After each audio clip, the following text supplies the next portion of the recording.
a gente ouve muito falar em neoliberalismo, né? É, no pós-guerra, os países adotaram esse estado de bem-estar social, certo? Que era um conjunto de benefícios ali de assistência social, de aposentadoria, até de serviços públicos, né? Gratuitos para o povo. Só que ali, mais ou menos no início da década de 70, na Europa, começou problemas de caixa, problemas fiscais em alguns países, principalmente na Inglaterra. E ainda por cima veio a crise do petróleo, de 1973. Se quiserem entender um pouco dessa crise, tem lá escrito por que aconteceu essa crise, lá no material. Imagina, então, você já com problemas de caixa, ainda vem a crise do petróleo. E esse campo da esquerda, da social-democracia, Estado do bem-estar social, não estavam mostrando muito serviço ali para sair dessa lama, dessa crise. Aí começaram a entrar as ideias dos neoliberais, as ideias neoliberais. Né? Eles viram na crise essa oportunidade, entendeu? As ideias neoliberais, elas permaneciam ali com esse grupo da escola austríaca. O Hayek, o Mises, não tem, a gente ouve toda hora Instituto mais Mises, menos Marx, não tem isso. O Hayek, dentre outros, mas esses são os mais famosos, né? Eles cultivavam essa ideia de tentar renovar o liberalismo, tentar readaptar o liberalismo às demandas atuais, entendeu? E eles viram essa oportunidade. E primeiro país a adotar chamou o pessoal do Chicago Boys, da Universidade de Chicago, que eram liderados pelo americano Martin Friedman, representante do neoliberalismo nos Estados Unidos. Primeiro país a aplicar essas ideias, Chile, com um ditador sanguinário, assassino, desculpem a palavra, mas assassino, Augusto Pinochet. Ele tirou do poder o Salvador Allende, democraticamente eleito. Ele morreu no processo, Salvador Allende, enquanto bombardeavam lá o Palácio de Governo. Ele entrou e adotou as ideias neoliberais, certo?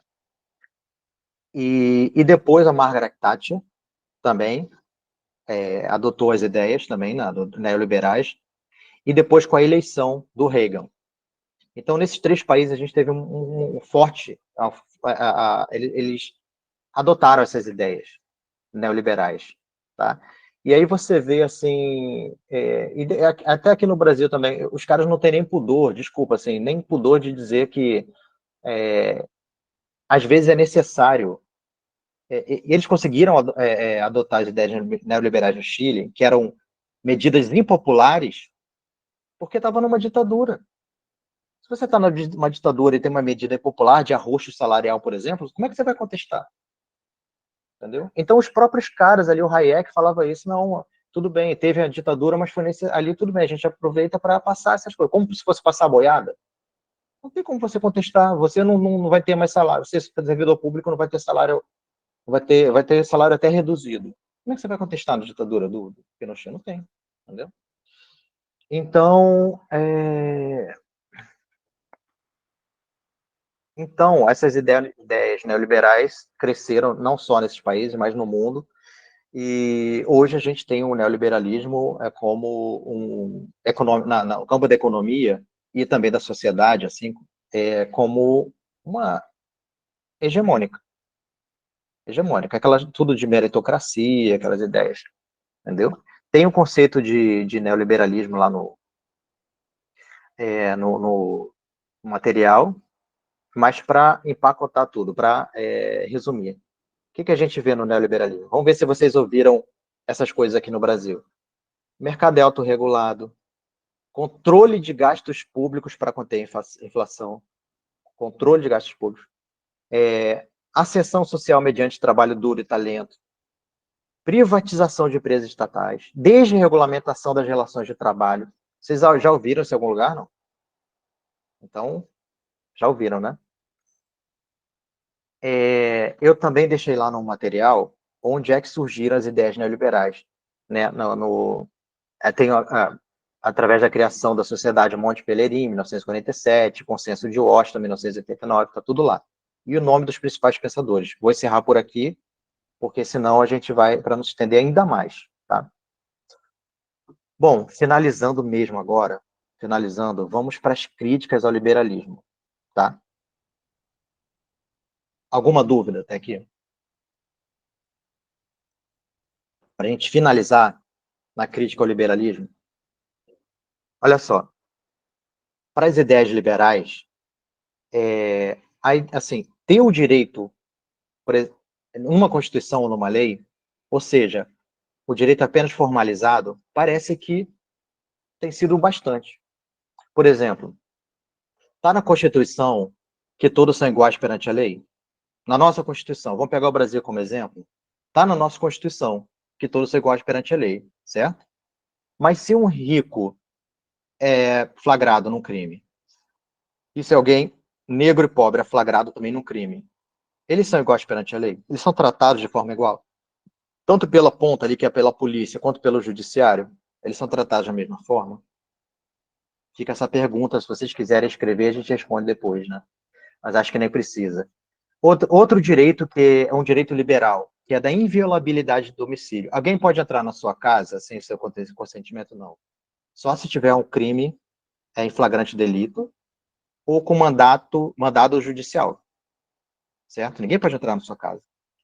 Beleza, na Vieira Solto, o PM entra chutando a porta e entrando assim, dá licença, quero esculachando todo mundo, como a gente diz aqui no Rio.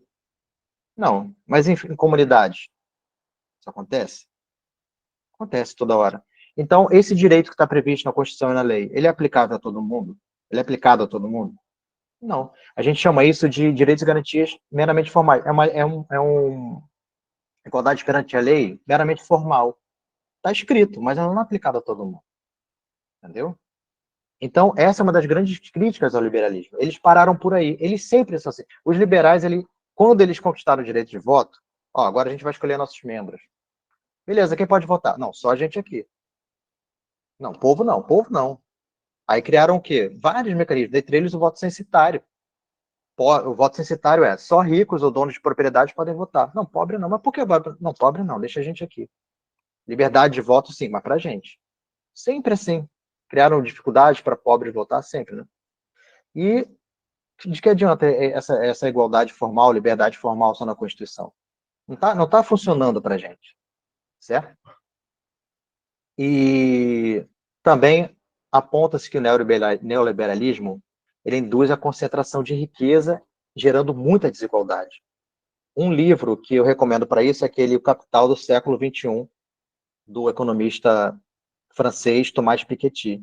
Ele faz uma série histórica sobre como o liberalismo e o neoliberalismo têm trazido a desigualdade crescente, entendeu? A divisão de riqueza. Então o neoliberalismo acentuaria a desigualdade social e a acumulação, e ajudaria a acumulação de riqueza. A gente viu isso na pandemia, bilionários ficando mais bilionários. Números, estou falando de números, não importa se você é de esquerda ou de direita. A gente viu isso? Vimos, né?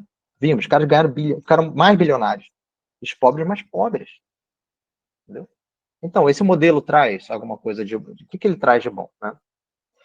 E, por fim, aqui, umas coisas que eu consideraria nefastas, que estão no neoliberalismo, que é, por exemplo, a ideia de darwinismo social. Podem anotar o nome para ver depois, é do inglês Herbert Spencer. Ele tentou aplicar as teorias de Darwin à sociedade. Fala assim, ó, é mais forte que sobrevive, se você não conseguiu é porque você não é apto, se você está muito pobre é porque você não tem talento, você não conseguiu, não se esforçou bastante. E é bom que isso aconteça, porque aí só as pessoas mais habilidosas vão sobreviver, certo? Isso está... Pesquisem o nome dele e vocês vão ver essas ideias que estão imbuídas no neoliberalismo, né? Tem uma frase que eu acho não, é dele, que eu achei bem impactante, aí eu finalizo aqui. Ele diz assim, se tem alguém na sarjeta, o Herbert Spencer, né? Se tem alguém na sarjeta, é exatamente ali que ele devia estar. Por quê? O darwinismo social, ele não se adaptou. Ele não se adaptou às demandas do que precisava da sociedade e ele acabou na sarjeta. E não adianta ajudar, porque você vai estar tirando de alguém para ajudar alguém que não quis. Essa é a ideia. Então, assim, é nisso que a gente está vivendo hoje, é nisso que o Brasil vive hoje, que o mundo vive hoje, né, liberalismo. Eu não vejo outro país que tenha adotado algo diferente. O que a gente tinha de social-democracia acabou, talvez só nos países nórdicos,